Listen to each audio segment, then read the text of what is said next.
گردن کو کاٹ دیا جاتا ہے، سر کو گرا دیا جاتا ہے، پھر جسم بے حس اور بے جان لاش بن جاتا ہے۔ اسی طرح ایمان اور اسلام اور دین ختم نبوت کے عقیدے کے بغیر نہ ایمان کی کوئی اہمیت ہے، نہ اسلام کی کوئی اہمیت ہے، نہ دین کی کوئی اہمیت ہے۔ تو جب نہیں ہے اس قسم کا فرقہ پیدا ہوگا، فرقہ نہیں فتنہ پیدا ہوگا، فرقہ نہیں فتنہ پیدا ہوگا، فتنہ ارتداد پیدا ہوگا۔ یہ اللہ نے کب کہا تھا؟ 1400 سال پہلے، اور 1400 سال پہلے اللہ نے ایک وعدہ بھی کیا ہے ہمارے ساتھ، فَسَوْفَ يَأْتِ اللَّهُ بِقَوْمٍ، ان دین دشمنوں کی سرکوبی کے لیے، اس ختم نبوت کے منکرین کی سرکوبی کے لیے، اس کے مقابلے کے لیے میں ایک جماعت لا کے کھڑا کروں گا، اور اس جماعت کا ایک کارکن، ایک ورکر حافظ حمداللہ ہے۔ ایک جماعت لا کے کھڑا کروں گا، اور وہ جماعت اس لیے نہیں کہ قائدانوں کے ساتھ کبڈی کھیلے گی، کبڈی نہیں کھیلے گی وہ، اور کشتی بھی نہیں کھیلے گی، فٹ بال بھی نہیں کھیلے گی، بلکہ سرکوبی کے لیے، جس طرح مسیلمہ کذاب کی سرکوبی کے لیے صدیق اکبر رضی اللہ تعالی عنہ نے 1200 صحابہ کرام، نوجوان علماء، قراء اور حفاظ شہید ہوئے۔ کس مقصد کے لیے؟ کہ مسیلمہ کذاب کو، جو نبوت کا مدعی تھا، جھوٹا تھا، اس کو انجام تک پہنچانے کے لیے۔ کتنی جماعتیں ہو گئی؟ 2 جماعتیں ہو گئی، ایک دین دشمن جماعت، اور دوسرا دین دشمنوں کی سرکوبی کے لیے، اس کے مقابلہ کرنے کے لیے جماعت۔ کتنی جماعت ہو گئی؟ 2 ہو گئی۔ دوسری جماعت کی اللہ تعالیٰ نے 6 صفات بیان کیے ہیں، 6 صفات۔ ان منکرین اور مرتدین کے خلاف جو جماعت لڑے گی، اس کی پہلی صفت یہ ہے کہ یہ اللہ کو محبوب ہوں گے، یہ لوگ اللہ کو محبوب ہوں گے، اور اللہ انتہا محبوب ہوگا۔ جو عاشق اور معشوق کے درمیان جو نسبت ہے محبت کا، وہ اللہ اور میرے درمیان وہی نسبت ہوگا۔ 2 صفت ہو گئے۔ تیسری یہ اذلۃ علی المؤمنین، جب اس جماعت کی کارکنوں کی،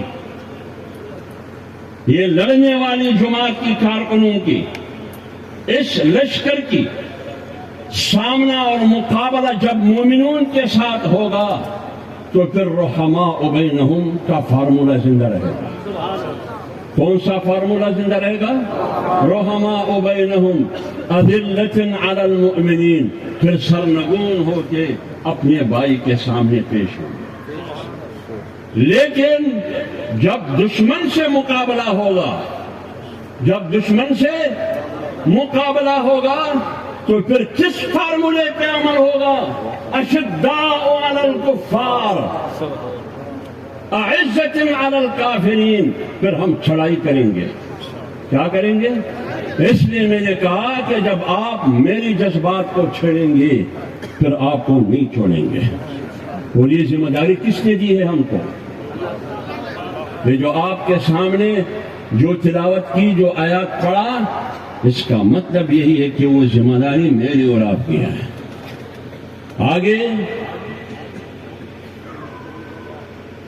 5ویں صفت، یجاہدون فی سبیل اللہ، لڑو گے۔ کیا کریں گے؟ لڑو گے۔ ان مرتدین اور فتنہ ارتداد کے خلاف، ان منکرین ختم نبوت ہم لڑے۔ کس طرح لڑے؟ سن 1953 میں لاہور کے سڑکوں پر میری لاشیں گری، 10,000 بوڑھے نوجوان شہید ہوئے، کس مقصد کے لیے ختم نبوت کے عقیدے کی تحفظ اور چوکیداری کرتے ہوئے اس لاہور میں اس سرکار کی گولیاں ہم نے اپنے سینوں میں قائم ہے. آج بھی لاہور کو کوت کے وہ خون آپ کو ملے گی. اس کے نتیجے میں ہم نے لڑائی لڑی، کسی کو نہیں مارا، خود مرے، سر کٹوایا جیسے مولانا عماد الدین غوری نے کٹوایا.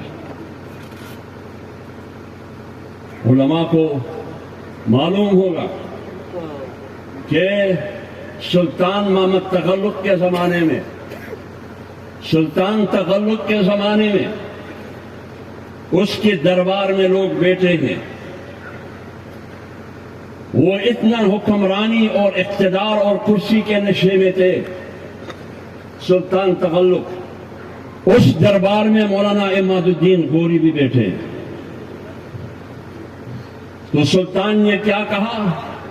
فارسی میں کہا، مفتی صاحب فارسی میں کہا، فیض خدا منقطع نیست، فیض خدا منقطع نیست، چرا باید کہ فیض نبوت منقطع شود، چرا باید کہ فیض نبوت منقطع شود.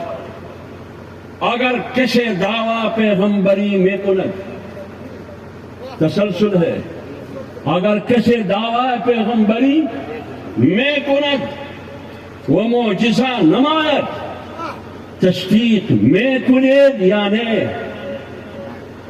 حکمران نے مولانا عماد الدین کو کہا، کیا کہا کہ جب فیض خداوندی منقطع نہیں ہے، جب فیض خداوندی منقطع نہیں ہے تو فیض نبوت کیوں منقطع ہو؟ فیض نبوت کیوں منقطع ہو؟